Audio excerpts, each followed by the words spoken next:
Welcome to BleavinColts. I'm Lawrence Owen. With me, as usual, is DeQuell Jackson. And, week 9 is in the books. We're halfway through the season, and the Indianapolis Colts offense apparently has learned how to really put some points on the board and move very efficiently, even against a defense as the Jets. A lot of people are like, well, it's just the Jets. Did you know, DeQuell Jackson, walking into this game, week 9, the Jets had the number 6 run defense when it came to yards per carry in the NFL. And then after Taylor and Hines was done with them, they're now ranked 25th in the NFL. Yeah, that's what Jonathan Taylor and Nyheim Hines, given the opportunity, can do to opposing defenses. And clearly, it was the mindset going into this game of, you know what, it's a primetime game. Let's lean on the guys and do what we do best is run the football.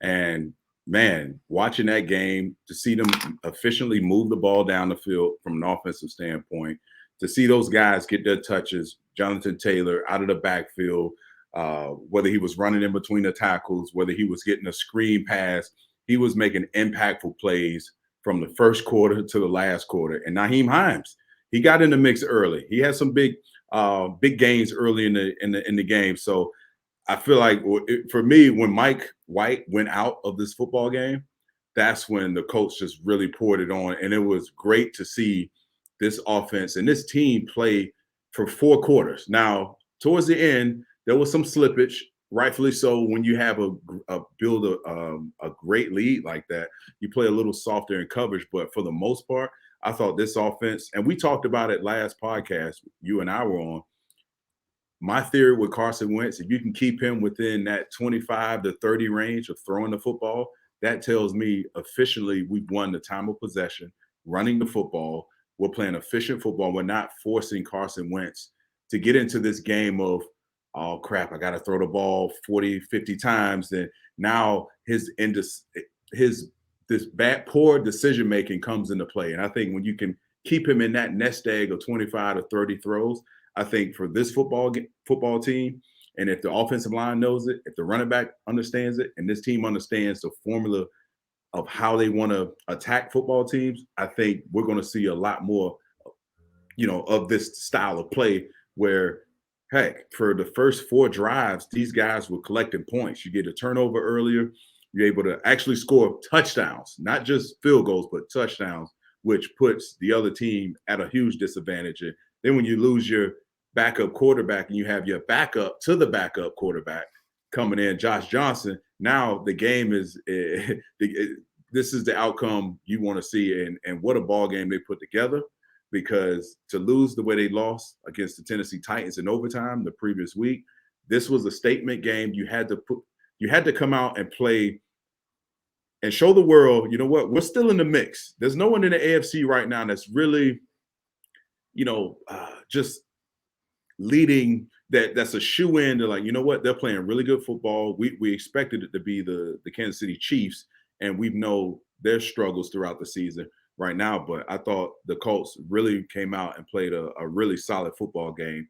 Only 2 penalties, and then you have Jonathan Taylor rushing for 172 yards on 19 carries. This was a great game. I'll tell you this.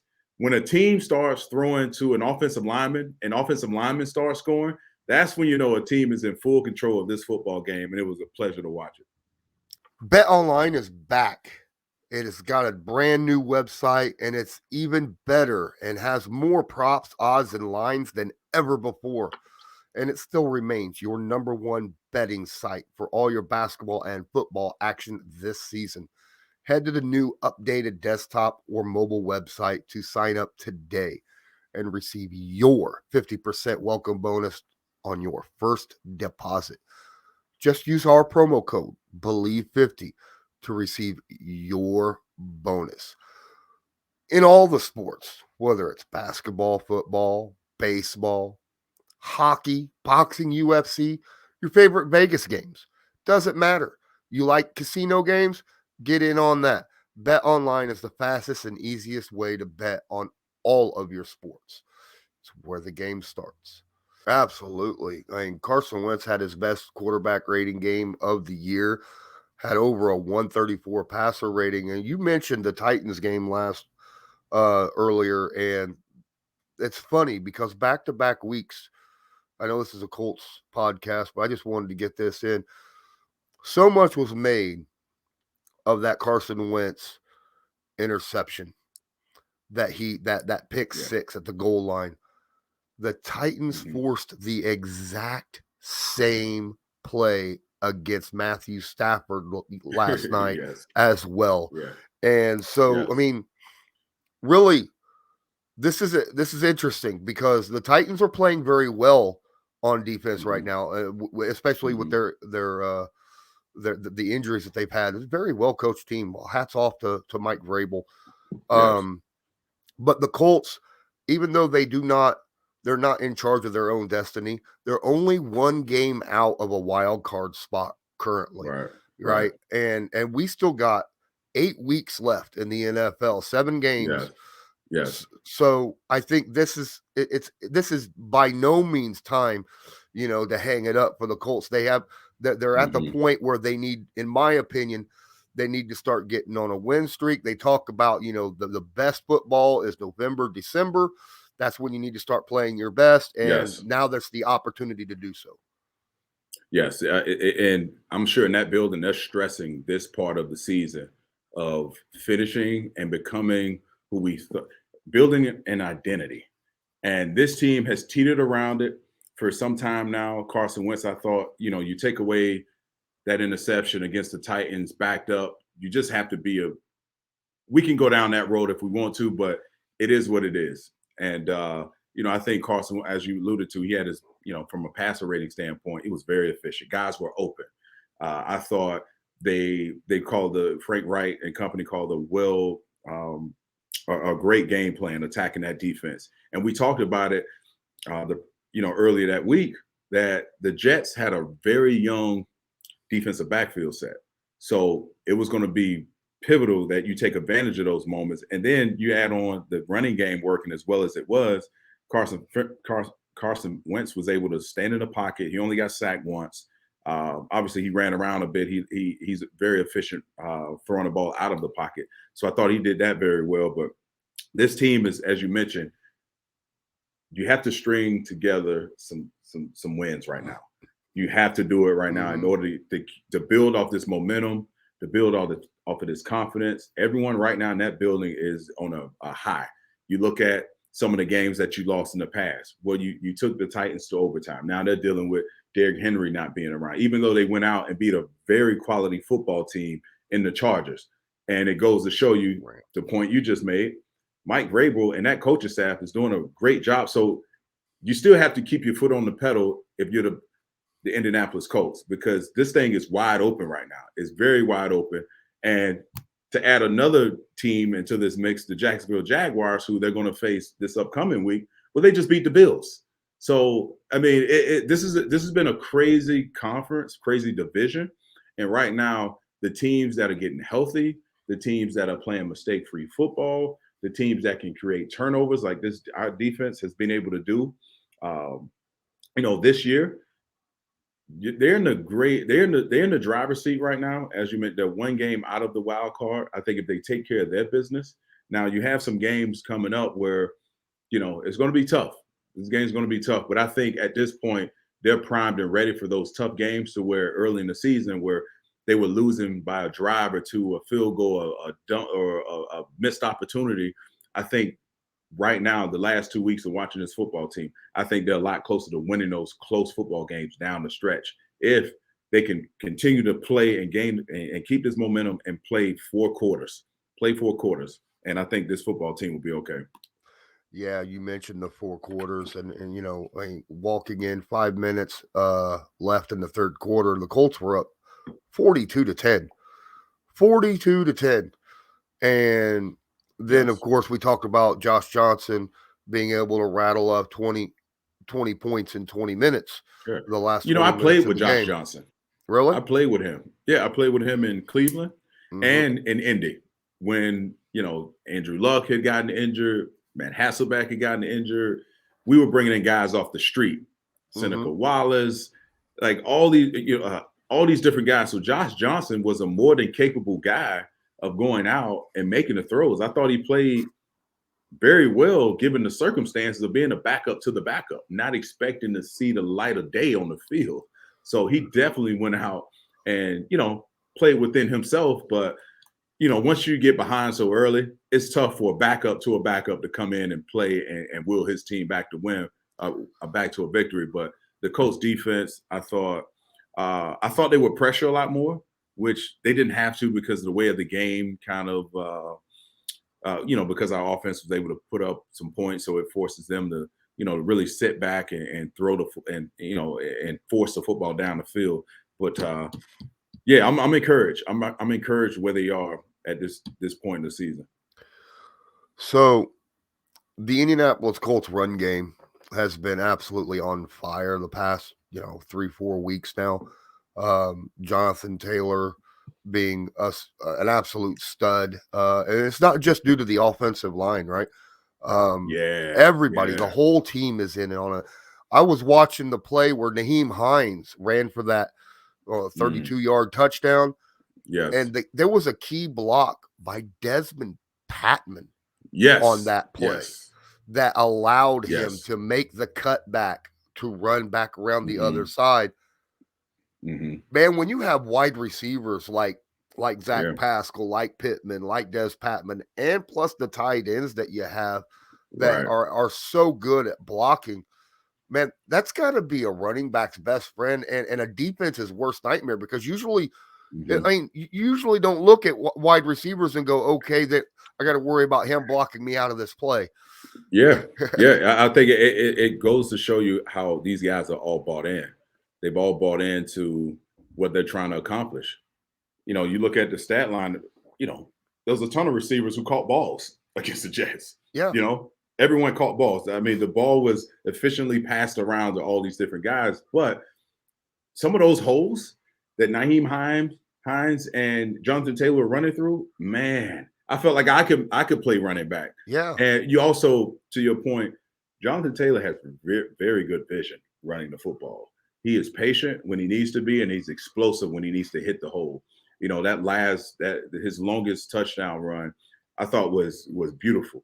Oh, it was beautiful. The way he kind of paused at the line of scrimmage and he just hit a burst, and one guy touched him and he was off to the races. So it really shows you that doesn't happen unless receivers, tight ends, everyone considers themselves to be involved in the run game. Been around other guys, receivers like, no, this is not why you pay me. You don't pay me to block. You pay me to catch footballs and score touchdowns. And quite frankly, I think not having T.Y. in this ball game, even though he is a deep home run threat, not having him in this ball game and having other willing run blockers from the receiver position helped them in this case, because T.Y. isn't the tallest guy. I don't think that's one of his advantages at blocking down the field. So I think this team has found a way to win without some of their key guys. And it was a rough start, and they're finally starting to catch their way, gain their rhythm. Carson Wentz is playing at a high level. So it's going to be interesting to see how this kind of unfolds. And we talk about it all the time. Within this division, this thing is wide open. This thing is wide open now. And every week, as long as the Colts go out and take care of their business, everyone else is kind of falling by what we thought of who the Tennessee Titans were. Obviously, they won last week, but adjusting to Derrick Henry not being around is going to affect them at some point or another. It's going to change the way they call plays and win games. So I think it's all kind of falling into play for the Colts to make this huge push going into the third quarter of the season. Well, I mean, the Titans beat the Rams with less than 200 yards of offense. I mean, that ain't going to happen on a daily basis. I promise you. Not at all. Not at all. It was great to see, because Indy, that typically, I mean, obviously we know the people who watch Indy play football this year and watch our offense, traditionally this hasn't been a run first organization by any stretch of the imagination. And so obviously it's clear, if you want to, go out and move the change, you got to lean on your running backs, lean on these guys, help Carson Wentz out. And we talked about it leading up to the game, and it was like they were listening to us. They listened to us. Feed those guys in the back. These guys are young. Lean on them. And it goes to show you the O-line really came to play because as I alluded to earlier, those holes they were running through it's ideal for any running back. And you see if everyone is committed, obviously there was an assertive effort to come out and run the football and to have the amount of touches that both of these guys had out of the backfield. It opens everything up for your offense. I gotta apologize to those listening. I've got a nasty cough. I got a chest cold. I've been dealing with it for a while now, so I apologize. I just wanted to make sure. Yep. Just wanted to make sure I got this content out for everybody. I don't want to miss any time. So here's the deal. The Colts sitting right now, they got to win against Jacksonville just to get back to 500. Do you feel like the Colts have a legitimate shot at making the playoffs this year if they continue to play well? I do, but it's gonna come down to winning those games down the stretch that no one thinks they can win. Winning, you have to take care of business first and foremost. You need to go out, take care of the Jacksonville Jaguars, win within your division on out, right? But then also to give this team and this unit and this coaching staff and the fans and all of us hope that we can make a run in the playoffs or get to the playoffs, you got to win those games. I don't have the schedule in front of me. I'll pull it up in a second, but they have some big games coming up that against a formidable opponents that were playoff caliber teams. When I can see that jump, when you get over that hurdle, then I know, and I'm more than confident that this team can really hold on to this momentum that they've created. Listen, you could say whatever. Oh, it was the New York Jets. It's still a football team. They still had one of the best on paper. Well, as you alluded to, they had the 6th best running defense in the league. Granted, they don't have a winning record this year, so this wasn't an easy football game to win, and they went out and manhandled these guys up front, and it showed the dominance of our O-line. But I do think the next 2 or 3 weeks, if they can go out, take care of business against Jacksonville, and my mind is slipping me of who they play after that. But if they can win 1 or 2 of those games, then absolutely, I'm more than positively sure this team can make a run for the playoffs. Because I don't think, because I feel like the Colts dealt with that injury bug early on in the season. A lot of teams, if you start off healthy, as the season progresses, things, Derrick Henry is a great example. Other guys start, the game, you play the game, it's such a combative game, such a physical game, guys are going to get injured. And it's, in my opinion, the teams that make it to the playoffs, the teams that make runs in the playoffs, are not only the most talented team, but the team that's most healthy. And right now, this team, the Colts, are somewhat healthy for the most part. But I do think they've dealt with that hurdle that most teams haven't faced just yet in the season. Yeah, you mentioned some of the tough games they got to play. Obviously, they got the Patriots, which, they have not had their way with in recent years. They've got Buffalo still to play. They have Tampa Bay that they have to play. And the number 1 team in the NFL right now, record-wise, the Arizona Cardinals, they still have yet to play. Yes. So and those are 4. Raiders. Raiders is another one. So they have one. Yep. They have their work. The Patriots are playing well. Mm-hmm. You can never count out a Bill Belichick, run team. So after, this Jags game, this team is going to have to really, we're going to see, just what this team is made of and just how they can, whatever formula they come up with of attacking offense or attacking defenses, they're going to have to stick to it and really lean into it because the weather's going to change. As you mentioned, going to some of these places, the Bills, it's going to be coldest, God knows what. And during that time in late November, you need to be able to run the football. You need to be able to win the time of possession. You look at last week, the time of possession was over 30 minutes. And obviously that's rare, but when you control the line of scrimmage, control and win the time of possession, third downs was really good. They were, 50% on third downs, I believe, 5 or 10. So the things are pointing in the right direction for this football team.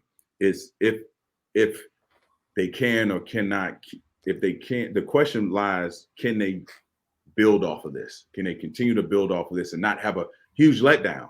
This time in the season, Lawrence, every guy in that locker. I remember when I first my first year in Indy, guys really talked about November around Thanksgiving and December time. We need to be rolling. We need to string together some wins. I didn't really understand it because I had come from Cleveland and we never really had those discussions. But it's a thing. And I'm sure everyone in that building is stressing, like, we got to do things right. The small things now at this point of the season add up to bigger things. They start to manifest on the field. We corrected the penalty issue many weeks ago.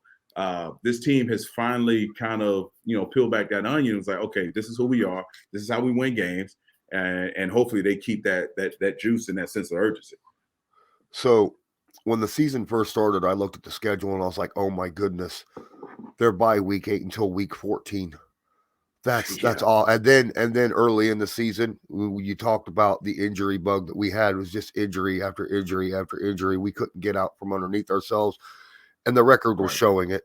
Right? I mean, we started off with 5 losses in their first 7 weeks. But this game that we just played against the Jets, week 9, midway through the season, was a Thursday night football game halfway through the season. How important, and is it important, to have that quote unquote mini bye week when you haven't had when your real bye week is still weeks down the road? It's every guy's looking at it. Every guy, trust me, every guy knows when you play a Thursday night game, those, off of a Sunday night or a Sunday game or whatever, you look at the schedule and you look at it, it's like, okay, when's the actual bye week? Because if a coach is smart, depending on how your team has managed to come out of that really short window of games, you're giving them some time off. You have to be able to give them some time off, and this is the part of the season where it starts to linger. Soft tissue injuries start to linger. Whether or not you're in this like predicament of, if you're winning, obviously you're going to have guys that are, still motivated. But if you're teetering around, this is the time where rookie walls come into effect. The young guys, this is where your body, if you haven't properly taken care of your body throughout the season, in the off season, it starts to come up right now.